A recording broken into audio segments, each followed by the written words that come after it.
Shalom and welcome to eagle eye podcast. हम बात कर रहे हैं क्रिश्चियन पेरेंटिंग यानी रूहानी परवरिश की। और पिछले पॉडकास्ट में हमने जिक्र किया था कि रूहानी तरबियत किस तरह से हमने अपने बच्चों की करनी है। तो आज हम उसी बात को कंटिन्यू करेंगे और मुआजना करेंगे कि यहूदी शरीयत के मुताबिक यहूदियत में किस तरह से बच्चों की रूहानी परवरिश की जाती थी और बाइबल मुक़द्दस में नए अहदनामा के मुताबिक हमें किस तरह से अपने बच्चों की परवरिश करनी है।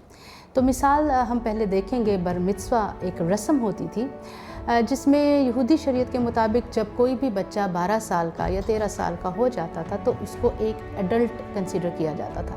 जैसे हमारे माशरे में, मुल्क पाकिस्तान में, जब कोई भी बच्चा 18 साल का हो जाता है तो उसको बालिग कंसीडर किया जाता है और उसका शनाख्ती कार्ड बन जाता है। और ये बात साबित होती है शनाख्ती कार्ड से कि आज के बाद जो भी ये काम करता है ये उसका सही है या गलत है, कानूनी तौर पर वो इसका ज़िम्मेदार है।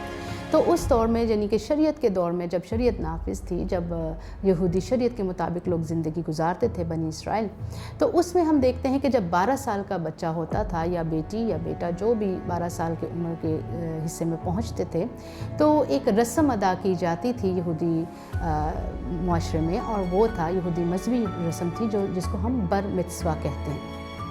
बर मिtzवा का मतलब ये होता था कि उस बच्चे को उस वक्त उस मजमा में बाकायदा एक मजहबी हैसियत से, एक इंडिविजुअल की हैसियत से, एक बालिग की हैसियत से उसको कबूल किया जाता था और ये बात का ऐलान किया जाता था कि आज के बाद अगर ये शरीयत के ख़िलाफ़ चलता है या कोई भी गलत काम करता है तो इसका ज़िम्मेदार ये ख़ुद होगा और गुनाहगार ये ख़ुद होगा, यानी कि जो भी सही या गलत स्टेप आज के बाद ये लेगा उसका ज़िम्मेदार ये ख़ुद है। तो एक बलोगत और बालिग के जो लफ्ज़ है हम उसके लिए इस्तेमाल करते हैं।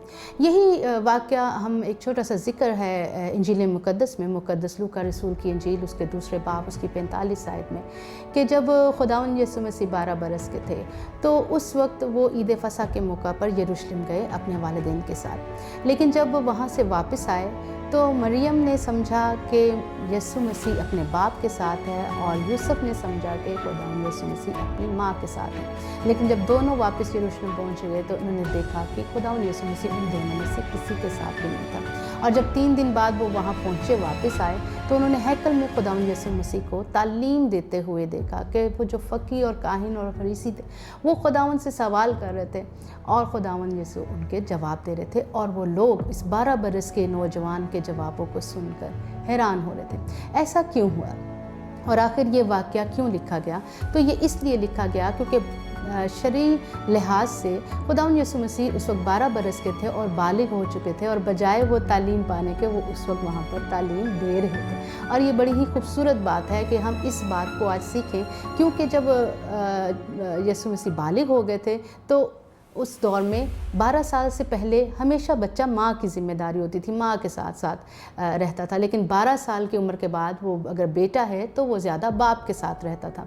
तो यहाँ पर मरियम ने समझा कि वो बालिग हो गया है, बर मिtzवा हो गया है, अब वो बाप के साथ रहेगा, और बाप ने ये समझा कि हमेशा यीशु माँ के साथ रहता है तो वो माँ के साथ चला गया होगा। ये असल में जो है उनकी मिसअंडरस्टैंडिंग हुई, और जब ये इसलिए हुई कि जब वो हैकल में पहुँचे तो उस 12 बरस के यीशु को तालीम देते हुए देखें। अब यही बात हमें सीखनी है कि अगर हम मसीही तौर पर अपनी ज़िंदगी गुजारते हैं बहैसियत वालिदैन, तो क्या हम अपने बच्चों को इस उम्र में पहुंचने के बाद, जब वो एक टीनेजर हैं, तो क्या हमने उनको इतनी तालीम बाइबल मुक़द्दस की दी है कि ये आगे तालीम दूसरों को दे सकें?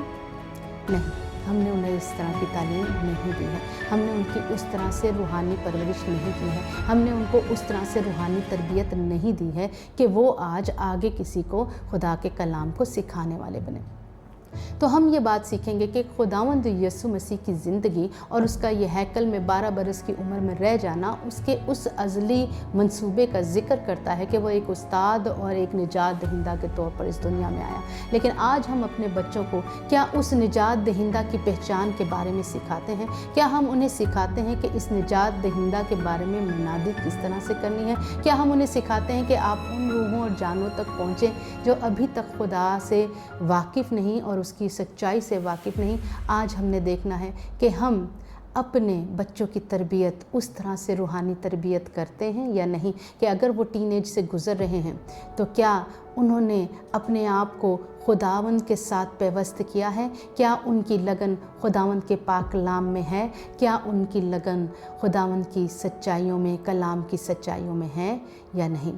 تو آج ہم اس یہودی رسم کو بھی یاد رکھیں، اسی لیے ہم کرسچننگ رسم ہوتی ہے جو اس کو کنفرمیشن بھی کہتے ہیں، جس کو ہم استقام کا ساکرمنٹ بھی کہتے ہیں کیتھلکس میں، کہ 12 سے 14-15 سال کی عمر میں جو بچے کلیسیا میں شامل کیے جاتے ہیں تو وہ اسی برمثوہ جو رسم ہے یہودی شریعت کے مطابق اسی کی ایک عکاسی کرتی ہے۔ لیکن آج اگر ہمارے بچے 12 یا 13 یا 14 یا 15-16 سال کے ہو گئے ہیں، ٹین ایجرز ہیں، تو کیا ابھی تک ہم نے انہیں کنفرمیشن کروائی ہے، ان کی کلیسیا میں شمولیت کروائی ہے؟ کیا ہم نے انہیں وہ مسیحی ابتدائی تعلیم اس لحاظ سے دی ہے جس کو دینا ہمارا فرض ہے؟ تو آج ہم اس بات پر، اس اہم بات پر غور کریں گے کہ اگر ہمارے کسی بچے نے ابھی تک کنفرمیشن یا استحکام کا ساکرمنٹ نہیں لیا ہے تو کیا ہم ان کو اس بات کے لیے تیار کر رہے ہیں؟ بحیثیت مسیحی والدین یہ ہماری روحانی ذمہ داری ہے کہ ہم ان کی روحانی تربیت کریں۔ تو اسی پوڈ کاسٹ کو اسی میسج کے ساتھ ہم آج کلوز کریں گے کہ خداوند ہمیں یہ توفیق دے کہ ہم اپنے تمام ٹین ایجرز بچوں کو مسیح کی سچائی اور مسیح کی پہچان تک لے کے آئیں۔ خداوند آپ سب کو کثرت سے برکت بخشے۔